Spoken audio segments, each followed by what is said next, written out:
Hi hello कहने का वक्त बिल्कुल भी नहीं है। जो मैं कह रहा हूँ आप उसे जरा ध्यान से सुनना। तो सपोज कि फ्यूचर में एक समय ऐसा आता है जब साइंटिस्ट लोग बहुत ज्यादा खुश हैं क्योंकि अब फाइनली टाइम मशीन इन्वेंट हो चुकी है। जी हाँ, टाइम मशीन, वही मशीन जिससे हम लोग प्रेजेंट से पास्ट में या फिर फ्यूचर में जा सकते हैं। तो उस टाइम मशीन में ट्रेवल करने का आपको मौका मिलता है और आप बिना सोचे समझे उस टाइम मशीन के अंदर बैठ जाते हैं और आपके साथ आपके 3 दोस्त भी हैं। तो आप अब टाइम मशीन की बटन चालू करते हैं और लो, टाइम मशीन चालू हो जाती है और टाइम ट्रैवल करके आप पहुंचते हैं एक ऐसी जगह पर जहां एलिमेंट्स ही एलिमेंट्स बिखरे हुए हैं। मतलब एक लेबोरेटरी है जहां एलिमेंट्स ही एलिमेंट्स रखे हुए हैं और आपके सामने एक आदमी बैठा हुआ है जिसके हाथ में एक पेन है और नोटबुक, और उस नोटबुक में वो कुछ तो भी लिखे हुए हैं। आपने एक ही वर्ड पढ़ा था, ट्रायड, और जैसे ही आपने उसका नाम पूछा उसने अपना नाम बताया, डॉबी राइडर, और फिर बुम, आप प्रेजेंट में वापस आ जाते हो क्योंकि उस टाइम मशीन की लिमिट थी कि आप सिर्फ 2 से 3 मिनट ही पास्ट में रह सकते हो। लेकिन अब क्योंकि आपने उस डॉबी राइडर को देख लिया था तो आपकी अब इच्छा हो रही है कि आप डॉबी राइडर के बारे में जानो, और अब आप डॉबी राइडर के बारे में नहीं जान सकते क्योंकि आप पास में नहीं जा सकते हैं। लेकिन मैं हूं ना, आज हम लोग इस वीडियो के थ्रू डॉबी राइडर के बारे में जानेंगे। इसके बाद हम लोग और 3-4 साइंटिस्ट के बारे में जानेंगे क्योंकि सिर्फ आप अकेले थोड़ी गए थे पास में, आपके दोस्त भी तो गए थे ना, और आपके दोस्त जिन साइंटिस्ट से मिलकर आए हैं उनके बारे में भी जानने वाले हैं। ये एक इल्यूजन था, मैं जानता हूं, एक छोटी सी कहानी थी, लेकिन फिर भी एक कॉन्सेप्ट को समझने के लिए आपको फोकस करना पड़ेगा आज के इस वीडियो में। तो ये डॉबी राइडर कौन है? एक्चुअली जिस डॉबी राइडर से आप अभी अभी मिलकर आए हो ना, वो एक साइंटिस्ट है। जी हाँ, ये एक जर्मनी के साइंटिस्ट है जिन्होंने ना साइंस एलिमेंट्स के ऊपर काफी ज्यादा रिसर्च किया, साइंटिफिक एलिमेंट्स के ऊपर। अब एलिमेंट्स को ऊपर उन्होंने रिसर्च इस तरीके से किया कि उन्होंने देखा कि क्या इन एलिमेंट्स में कोई फैमिली बन रही है। जी हाँ, इन्होंने मतलब सेम केमिकल प्रॉपर्टीज वाले एलिमेंट्स को एक ग्रुप में रख दिया।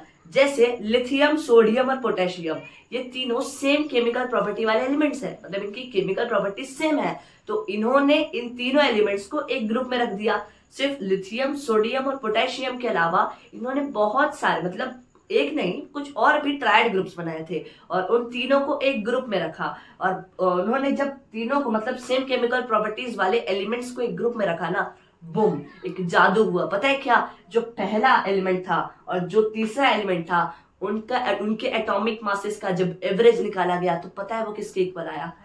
मिडल एलिमेंट के इक्वल आया। अब हम लोग इस चीज को हम लोग खुद भी ट्राई करने वाले हैं कि क्या जो डॉबी राइडर ने बताया कि अगर हम लोग सेम केमिकल प्रॉपर्टीज वाले एलिमेंट्स को एक साथ रखते हैं और उनके फर्स्ट और थर्ड एलिमेंट का मीन निकालते हैं, वो बीच वाले के इक्वल आता है, क्या ये स्टेटमेंट सच है या फिर गलत? आइए हम लोग समझते हैं। तो पहला एग्जांपल हमें दिया गया है लिथियम, सोडियम और पोटेशियम का। ये जो 3 एलिमेंट्स है इन्हें एक ट्रायड ग्रुप में रखा गया है। आइए देखते हैं क्या डॉबी राइडर ट्रायड है ये या फिर नहीं। तो लिथियम का एटॉमिक मास मुझे पता है कितना होता है, 6.9। हम लोग इसे कई बार 7 भी मान लेते हैं, बट नहीं, हम लोग एक्यूरेट मानेंगे 6.9, ठीक है। और सोडियम का एटॉमिक मास अभी हमें इसे इग्नोर करना है, ठीक है। सी यानी पोटेशियम, थर्ड एलिमेंट का मास है 39.1।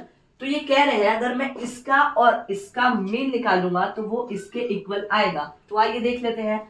जो पहला एलिमेंट है लिथियम, उसका एटॉमिक मास है 6.9 प्लस पोटेशियम का एटॉमिक मास है 39.1। इसका अगर मैं एवरेज निकालूं यानी डिवाइडेड बाय 2 करूं तो मुझे जो वैल्यू मिलेगी वो पता है कितनी है? 6.9 प्लस 39.1, ये आएगा अप्रोक्सीमेटली 46.0, ठीक है। अब इसको 2 से डिवाइड करने पर मुझे वैल्यू मिली है 23, और जो कि एग्जैक्टली इक्वल है सोडियम के एटॉमिक मास से। इसका मतलब मैं कह सकता हूं कि ये जो है डॉबी राइडर का ट्रायड है। लेकिन एक असली साइंटिस्ट वो होता है जो कि खुश नहीं होता, अगर कोई चीज उसके दिमाग में आई है वो उसे वेरीफाई करता है। तो डॉबी राइडर ने भी बिल्कुल ऐसा ही किया। इसने और कुछ एग्जांपल्स लिए और उनमें ट्राई किया। तो ये यहाँ पर भी काम कर गया। आप देखते हैं यहाँ और यहाँ काम करता है या नहीं। कैल्शियम, स्ट्रोंशियम और बैरियम, ठीक है। और कैल्शियम का एटॉमिक मास है 40.1, स्ट्रोंशियम का 88.7 और बैरियम का 137.3। नंबर्स काफी बड़े हैं पर फिर भी हम लोग सॉल्व करेंगे। अब जैसा कि मुझे पता है A+C/2, ये है फॉर्मूला में इनका। A की वैल्यू है मेरे पास 40.1 प्लस C यानी 137.3 को अगर मैं डिवाइड करूंगा 2 से तो मुझे क्या वैल्यू मिलेगी? आइए देखते हैं। अगर मैं 40.1, एक सेकेंड, 137.3 को मैं ऐड करूं 40.1 तो जो मुझे वैल्यू मिलेगी वो देखते हैं क्या है। 3 + 1 4, ठीक है, 7 एज इट इज, 3 + 4 7, मतलब 177.4, 177.4 अपॉन 2। और अगर मैं 1774 को 2 से डिवाइड करूंगा तो मुझे क्या वैल्यू मिलेगी, देखो 2 8 जा 16, बचा 1 17, तो 2 8 जा 16 डबल से, अब एक और 1 बचा, 2 7 जा 14, 88.7। ये वाली वैल्यू और ये वाली वैल्यू फिर से इक्वल आ गई, मतलब ये भी एक डोबेराइनर ट्रायड है।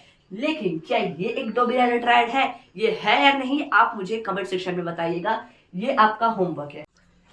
टाइम ट्रैवल सिर्फ आप ही ने नहीं किया था, आपके 3 दोस्त भी थे जिन्होंने टाइम ट्रैवल किया था। तो आप जिससे मिले थे वो तो थे डॉबी राइनर, आपने डॉबी राइनर के बारे में जान लिया। लेकिन अब जो आपका दोस्त है वो आपको बताता है कि मैं जिससे मिलके आया, यानी वो जिससे मिलके आया है वो एक म्यूजिशियन प्लस साइंटिस्ट है, मतलब वो म्यूजिक को साइंस के साथ ब्लेंड करता है। आप पूछते हो है ऐसा कैसे हो सकता है, फिर वो बताता है पता है क्या, कि एक ऐसा साइंटिस्ट भी है जिसने म्यूजिकल नोट्स का यूज करके हमें एक प्रिंसिपल दे डाला, वो भी एलिमेंट से रिलेटेड। आप एकदम शॉक रह जाते हो और आप बोलते हो है ऐसा थोड़ी होता है। फिर आप रिसर्च करते हो उसके ऊपर और आप शॉक हो जाते हो, भाई सचमुच न्यूलैंड नाम का एक साइंटिस्ट था जिसने म्यूजिकल नोट्स और एलिमेंट से रिलेटेड एक चीज बताई थी हमें। अब जानना चाहते हो वो चीज एक्चुअल में क्या थी, एकदम डिटेल में आइए हम समझते हैं उसने किस तरीके से म्यूजिक को ब्लेंड किया था साइंस के साथ। तो आइए, अब आपको तो पता ही होगा कि जो इंडियन सरगम सुर होता है, सरगम सरगम सरगम जो होता है ना, इसमें कुछ सुर होते हैं, सारे गम पधा और नी, ठीक है। इसके बाद जो सा है वो रिपीट कर जाता है ना, सारे गम पधा नी सा। ये म्यूजिकल नोट्स यानी कि सरगम जो है ना, सरगम एक इंस्ट्रूमेंट होता है, इसके ये सुर है। अब क्योंकि ये जो सुर है इसमें सा जो है ना, सा वो 8वीं बार, जब देखो 1 2 3 4 5 6 7 और 8वीं बार डबल से रिपीट कर दिया। बिल्कुल इसी तरीके से इसने, जो हमारे न्यूलैंड भाई साहब थे, इन्होंने बोला कि अगर एलिमेंट्स को उनके एटॉमिक मासेस के इंक्रीजिंग ऑर्डर में अरेंज करेंगे, ठीक है, इंक्रीजिंग ऑर्डर में अरेंज करेंगे और फिर उनके, अगर हम लोग एलिमेंट्स को उनके इंक्रीजिंग ऑर्डर में अरेंज करेंगे और उनके जो एटॉमिक मासेस है ना उनके इंक्रीजिंग ऑर्डर में अरेंज करने के बाद एक स्पेसिफिक, मतलब एट पोजीशन जो होगी ना, वहां पर हमें सेम कैरेक्टर्स देखने को मिलेंगे। तो देखो जिस तरीके से इन्होंने अरेंज किया इंक्रीजिंग ऑर्डर में, hydrogen, helium, lithium, beryllium, boron, carbon, nitrogen, 7th position के बाद जो 8वां एलिमेंट आएगा उसे उन्होंने हाइड्रोजन के नीचे लिखा, क्योंकि इसकी जो प्रॉपर्टीज होंगी ये हाइड्रोजन के साथ मिलती जुलती होंगी।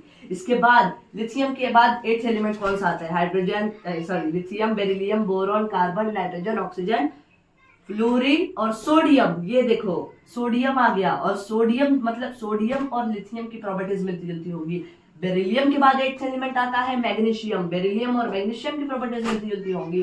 कुल मिलाकर के इन्होंने म्यूजिक का यूज करके एलिमेंट्स को इस तरीके से अरेंज किया कि उनकी जो केमिकल प्रॉपर्टीज है वो सिमिलर आने लगी, वो भी 8th पोजीशन पर, जो कि एग्जैक्टली वही पोजीशन है जहां जो हमारे म्यूजिकल नोट्स है ना ये भी सिमिलर होते हैं। तो ये चीज को उन्होंने नोटिस किया और इसीलिए तो मैंने कहा था कि इन्होंने